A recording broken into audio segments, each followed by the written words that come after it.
100 year की ममांग दा building साबा लई सरकार दागी हंगी से अखोइना करी तौगा तोबा अदुम लागा अखोइ जेसीबी दागी थुगाइबा हाइगिसे मैम सिंगना तेंदा बाहाय बाता मीगी मफमदा लंबी थोंग नाननबा एंक्रोच तौसिलिबा केतौरिबा सेंगो मतमददी गुड याम फै हायरमनी मसागी मपा योरको मतमददी शटर डाउन तौनी हायरेको आइगी प्लॉट लाइन सिदगी हेंदोगा सारो वाइबसी यावते आइगी प्लॉट लाइन सिदगी हंजिलगा साव हायबदी यावरियो अखोइ बाजार मैम लोइना यावरका तिंगलिसे अखोइना पामीसे चपचाना करीनो पामीसे सरकारना मोइना हाना हाइरिसे इविक्शन लोकथोके पाता लेबा अखोइ की जिंखा कुबा ब्रोसाइन बोर्ड लेबा अदु मैम बजाना लोइना सरकार की तारगा अदु लोकथोए अदुगा कोना लाका अखोइ की बिल्डिंग दा खर सोकबा जेसीबी ना खर थोबा अदु खर नुंगाइ तबा लेबा मैम सिंदा अखोइ की 50 year 100 year की ममांग दा बिल्डिंग साबा ले अदुगा अखोइ की बाइलॉज लाइसे 1961 दा अदु की बिहाफ दा अखोइना सरकार दागी हंगिसे अखोइना करी तौगा तोबा चपचाना लाका अमा नोटिस पीरदी फागदोबा मीगी मफमदा लंबी थोंग नाननबा एंक्रोच तौसिलिबा केतौरिबा सेंगो मतमददी गुड याम फै हायरमनी मसागी मपा योरको मतमददी शटर डाउन तौनी हायरेको aduna that is the attitude aina haining basi aduna lepang maroi da problem legado building orde kari tawni ba demolish tawdamni modify tawdamni corrective measures lo batabne ai hojik ki leiriba rules and laws and keno mayam du gai yanana bas silak batabne ai gi plot line sidagi hendo ga saro wai bisi yawte ai gi plot line sidagi hanjil ga saw hai bidi yawriyo kaidona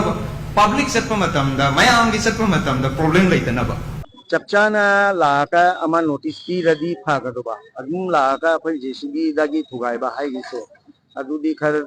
ma'am सिंगना तेंदा बाहाय बाता अंदगी miking तौदना लाउदना दगी दी TV दा हापतना खबर दा लाउदना तौदना तौरी ma'am जी तादे है होजुसु तारा मिरोय मोय तदना building दा अदुम दोजम हाइबदी चै चामा की बिल्डिंग दा दोजरमा ना सोपा मतमदा मैम ना ख्वाइ नुंगाइ असी की हुजिकी बिल्डिंग अनोबा साबा नते अरिबा धमा यावरी फुटपाथ इंक्रोचमेंट तौबा फुटपाथ मथगदा जिंगा किंबा अदु कुंबा लोइनमक लोकटोक दियो हाइना हाइबा अदु मयामना लोइना यानारगा अहानबादा मोइ लाक्रिगाई ममांगदा लोइन लोथोय हुजिक से मोइ लाइसे अमुका हाइरिसे फुटपाथ दागी बिल्डिंग की एरियल व्यू लौरगा थुगाइरनी हाइबा की पाउले चपचाना मोइना सु चपचाना खंदे सेंगा हाइबादा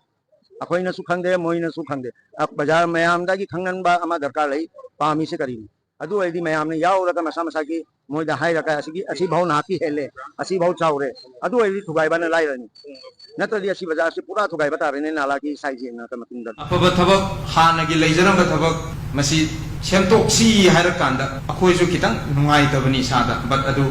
आइगी कंफर्ट जोन दुदगी थोगा सेंटोरको मतमदा कनाय अफब ओइनी आइगी अफब ओइनी मयांग अफब ओइनी लेकाय अफब ओइनी पब्लिक अफब ओइदोइने मदुमा अखोइ खंथबा दका ओइ खामिनबा दका ओइ बाजार मनुंग इविक्शन तौबदो मयांग अमकोइना अमता यानिंगदबजाने दुकान अमता हांगोइना हांगदे अखोइगे लमसु लैबा ngamदे बाजार मनुंग दा दुकान जो फम्बा ngamदे अदुना